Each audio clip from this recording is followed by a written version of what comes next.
Ярилцъя. Ярилцъя. Ярилцъя. Ярилцах цаг. Сайн байцгаана уу? Эрхэм хүндэт сонсогчдоо. Зохис Дэлгөө радиогийн ярилцын нэвтрүүлгийн шинэ дугаар эхэлж байна. Өнөөдөр манай студид холын Швейцар улсаас ирсэн Рожерийн эрхэм найз бас сансар чимэг хүрэлцэн ирсэн байна. За тэгэхээр эрхэм хүндэт сонсогчид та бүхэнтэйгээ хүмүүнлэг буйны үсийг түүчээлэгч нарыгаа танилцуулах ялдамт хэрхэн яаж манай төвтэй холбогдсон, яагаад Монгол орныг сонирхох болсон тухай ярилцъя. За юуны төрөнд Рожер та өөрийгөө танилцуулно. Hello, my name is Roger. I'm 56-year-old and I visit Mongolia now already the sixth time. За намайг Рожер гэдэг. Би одоо 56 настай. Анх 2015 онд одоо би Монголд ирсэн. Тэгээд 2015 оноос хойш жил бүр одоо ингэж Монголд ирэх хүсэл сэтгэл маань одоо ингэж Монголд ирэхэд одоо хөтлсөн. Тэгээд энэ төвийг одоо яаж олсон бэ гэхээр миний найз сансраагаараа дамжуулаад одоо сансраагаасаа яг мөнгө одоо өгөлгийг одоо яг тэр зорьсон хүн болон тэр газарт нь хүргэж өгдөг яг тийм үнэнч одоо зарцуулдаг газар одоо хаана вэ гэж сансраагаас асуугаад тэр одоо Жавцан нам нутаг төвийг одоо надад хэлсэн. Тэгээд би одоо яг тэр Жавцан нам нутагт одоо өөрийнх нь хандвийг одоо тэр өөрийн сэтгэлийн хандвийг өглөө өгж байгаадаа их баяртай байна. За сансар чимэг өөрийгөө ихтэй танилцуулна манай сонсогчдод. За намайг Ганбатын сансар чимэг гэдэг. Би одоо яг Сүхбаатар аймагт бол төрсэн, яг уг гарал маань бол Сүхбаатараас. Сүхбаатар төрөөд одоо ингээ Улаанбаатар хотод одоо гэр бүлийнхээ хамт одоо ингээд амьдардаг. Одоо бол яг гоё travel гэдэг аялын компанид одоо хөтөж орчуулагч хийдэг. Тэгээд ер нь жил болгон бас гэр бүлийнхаа зүгээс одоо бас ингэж өөрийн сэтгэлийн өглөгийг одоо гэж өхийг хичээдэг учраас одоо бас энэ өглөг маань бас их сайхан хүмүүстэй очруулж бас их сайхан гэгээлэг зүйлийг мэдрүүлдэм болов гэж ойлгодог.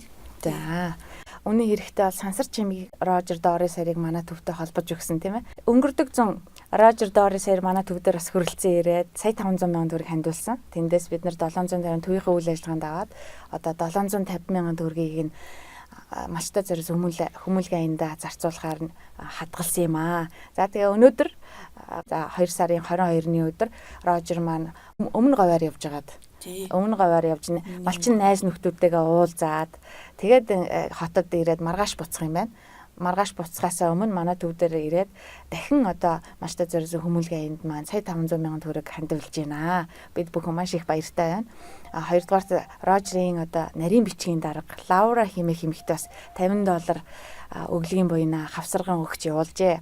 Тэгэхээр энэхүү одоо өглөг буйнд нь маш их баярлалаа. Манай төвийн яг эзэдд нь хүргэх болно. Тэгэхээр Рожерийн хувьд бол яг 18 оны Говь Алтай аймагт өрнүүлсэн малтай зэрэг хүмүүлгээнд яг бодтойгоор сансар чимэгтэй хамтарч тасалсан тийм ээ. Тэрнээс өмнө бол Рожер Дори сая бол манай төвийн пэйж хуудсыг бол дэмжээд ингээ гадаад хүн боловч орж ирж лайк дараад яваад байсан. Би тэгээд энэ Рожер Дори сарыг яаж одоо монгол хэл ойлгох юм бол гэсэн Google Translate-ээр орчуулад ойлгочтой гэж ярьсан. Энэ тухайга эхлээд бол нэлийн хугацаанд харсан байна тий. Тэгээ сансар чимгээр дамжуулаад манай төвд итгэж хандив өглөө өгж иржээ. Тэгээ анхных нь бол Говь Алтай аймагт байсан. Тэрийгээ ч бас эргээд харсан байсан тийм. Энэ тухайга нэг жоохон дэлгэрүүлж яриач. Yeah, I think the good thing is I see on Facebook what you do.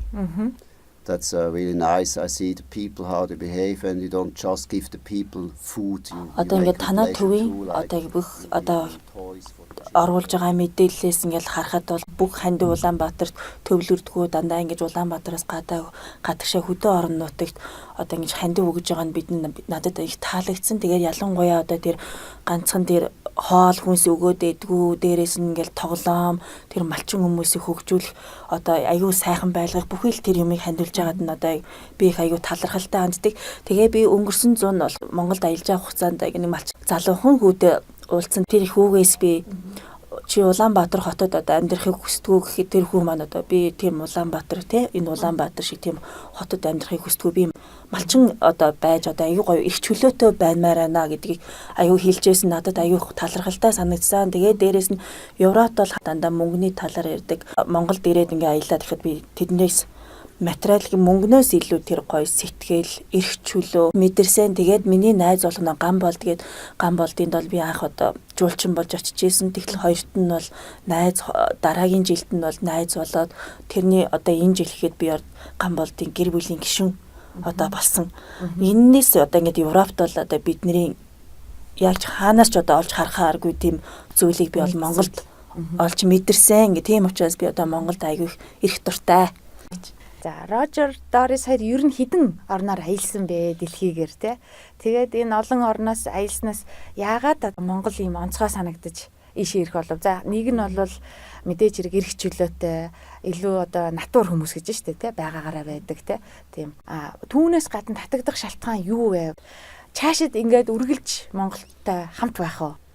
Yeah, I visited many countries. I was in America. We was living 2 years in the United States. За би их нэртэйгээ маш их олон орноор аялж исэн. Тэгээд бүхэл Европын улс орнууд болоод Америкт хүртэл 2 жил, Мексикт 2 жил амьдарч ажиллаж байсан. Тэгээд тэрэн дундаас одоо би яг Монголд ирэх одоо хамгийн ирсэн одоо аялах болсон шалтгаан маань юу байсан бэ гэхээр би нэг өдөр одоо ингэ зурагтаар хонгорын элсийг одоо харсан. Тэгээд хонгорын элсийг зурагтаар харангуудаа л би энэ газар очиж нисмээр байна гэд параглайдераа нисмээр байна гэд их нэртэй хэлсэн. Тэгсэн чинь тэр хонгорын элсийг ингээл хаана үйдэг юм бэ гэж чинь Монголиа гэд Монгол гэд. Тэгэл шууд миний Монгол руу ирэх одоо хамгийн анхны сэтгэл шууд хонгорын элснээс би авсан. Тэгээд Монголд одоо ингээд анх ирсэн 2015 онд анх ирсэн. Тэгээд Аз олж би бас айгүй сайн хөтчтэй уулзсан. Тэр хөтч маань одоо бидний зүр сэтгэлд айгүй их сайхан дурсамжуудыг үлдээж одоо ингэж Монголд ирэх дараагийн тэр шалтгааныг айгүй их биднэрт ингэж хүргэсэн учраас одоо тэр хөтч маань үртэл ингээд бид нарыг аялалд усаад Швейцартаа байхад одоо ингээд өвөл эрхийг одоо урьсан тэр үеэр бол яг Монголын одоо яг бидний цагаан сар одоо ингэж тохиож байсан. Тэр цагаан сарын үеэр би одоо Монголд ирснээр Монголын талаар илүү их сайхныг мэдэрч бүр ингээд Монголд бүр улам их хайртай болсон гинэ. Тийм учраас би Монгол би одоо бүр 6 дахь удаага ирж байна. 6 удаа ирж байна. Цаашиж бүр ирж одоо ингэж амьдрна гэсэн бүр бодолтой байгаа. Би бол бодож байна. Doris бол урд насндаа Монгол хүн байсан баг. Тий. Doris, she was in Mongolia before the reincarnated. Yeah. Тий, магадгүй тийм Монгол хүн байсан баха. За манай Жавзандаа нутагт бол будын шний байгууллага манай төвийг дэмждэг маш олон хүмүүс байдаг. Гадаадаас дэмждэг, Америкаас дэмждэг бас нийтэдгүй хүмүүс байна. Швейцарт амьдардаг бас Баярмаа гэдэг нэг бүсгүй бий. Тэгэхээр сар болгон тодорхой хэмжээний хандив өргөдөг гэх мэтчлэн. Тэгэхдээ энэ хүмүүс бол бүгдээр бурхны шашинтай хүмүүс юм. Рожер Дорис хоёр ямар шашинтай хүмүүс вэ? Тэгээд ер нь будын шашныг юу гэж одоо та хоёр дүгндэг вэ?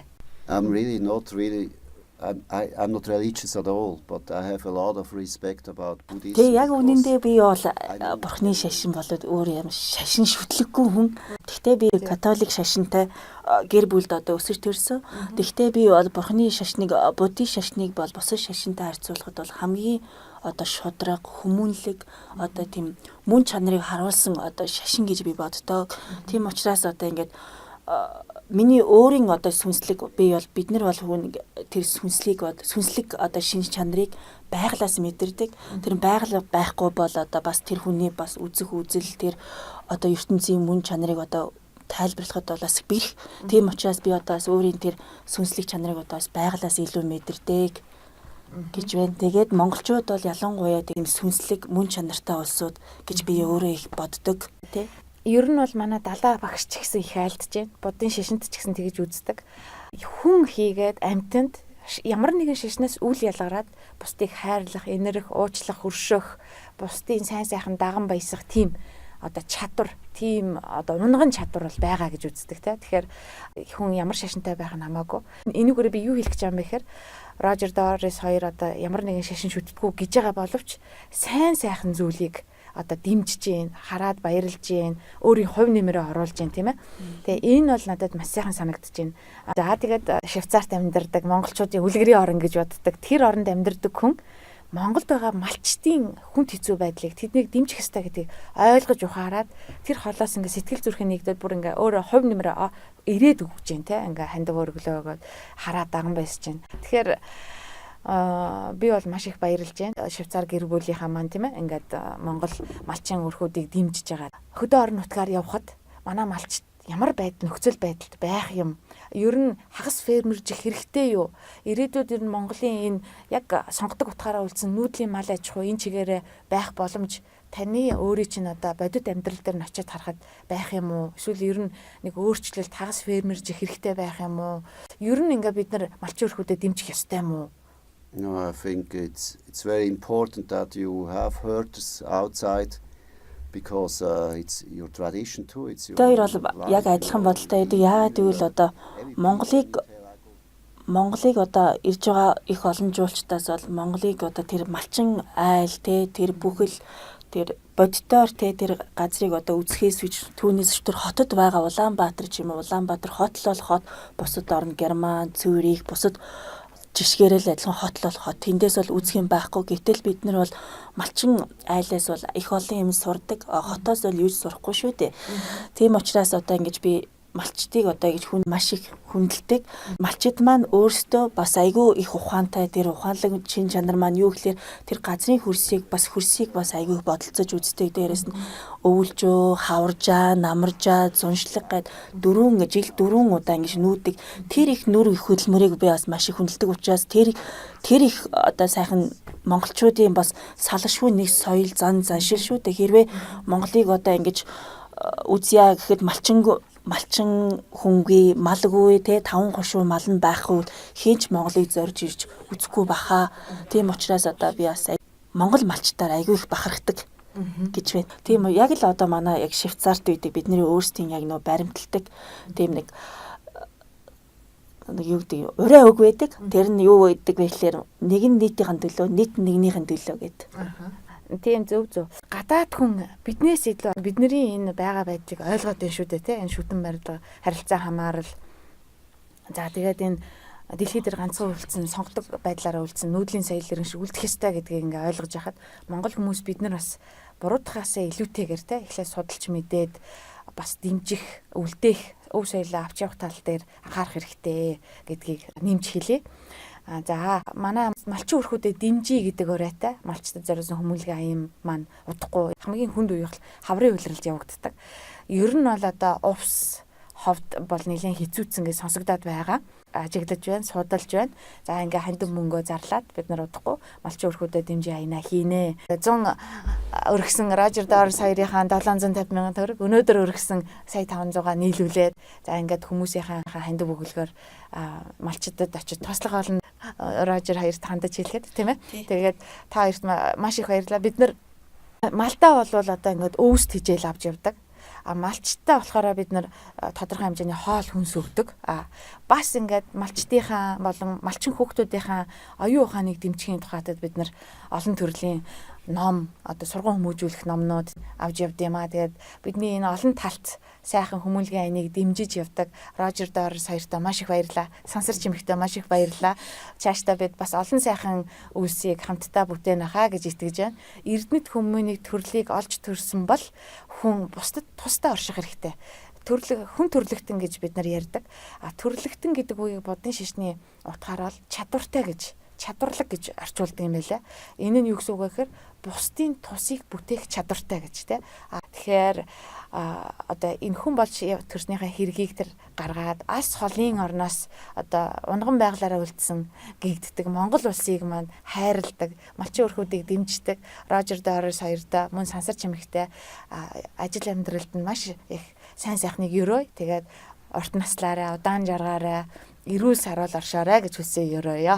I would like to say to the young generation here in Mongolia, stay here and try to fight for a good system. You know, you're still a young democracy. За баярлалаа. Би одоо Монголын ялангуяа залуучуудаа ингэж хандаж хэлэхэд бол Монголдо байгаа тэр сайхан тэр одоо ирээдүйн бүтээхийн төлөө гоё тэмцээрээ одоо их зөндөө олон монголчууд одоо ингэж өөр оронд одоо ажиллаж байхыг хардаг. Гэтэл одоо Европын өөрийн чинь төрсөн нутгаас өөр бусад газар бол тэр бол деважин биш. Таны одоо төрж өссөн газар чинь бол деважин юм шүү. Тийм үү. Тэгээд дээрэс нь хэлэхэд одоо айгүйх олон тэ залуучууд одоо гадаадад ажиллаж байгаа энэ зөвхөн л одоо тийм ээ хайртай гэр бүлээ орхиод, үр хүүхдүүдээ орхиод гадаадад ингэж ажиллаж мөнгөийг олж байгаа боловч одоо бас яг тэр сайхан хайртай бүхнээ одоо ингэж орхиж одоо эх орноо орхиж явна гэдэг бол надад бол тийм жоохон тийм таагүй санагддаг юм аа. Тэ гонигтай байдаг. Тийм учраас бас монголчууд залуучууд ялангуяа залуучууд та гоё эх орондоо ихийг бүтээгээрээ тэ сайхан ирээдүй урагшаа харсан байгаараа тий яг гоё зоригтой тийм бүтээлч байгаарай л. За баярлалаа Рожерт. Үнэхээр энэ орныг хэн хөгжүүлэх юм бэ гэвэл монголчууд л хөгжүүлнэ. Монголын залуу ил хөгжүүлнэ. Тэгэхээр гадаадад ажиллаж байгаа монголчуудыг эргэж ирээд Монголоо хөгжүүлнэ гэдэгт итгэж байна. Бас энд байгаа монголчууд энэ дотроо хөгжиж тий хөгжүүлэхийн төлөө тэмцэж чадвал бүх юм бүрэн боломжтой. Тэгээ өнөөдрийн нэвтрүүлгээ өндөрлөе. Рожер гэртээ сайн хараарай. Аян алтны шар замын үлзийтэй гэж ирээё.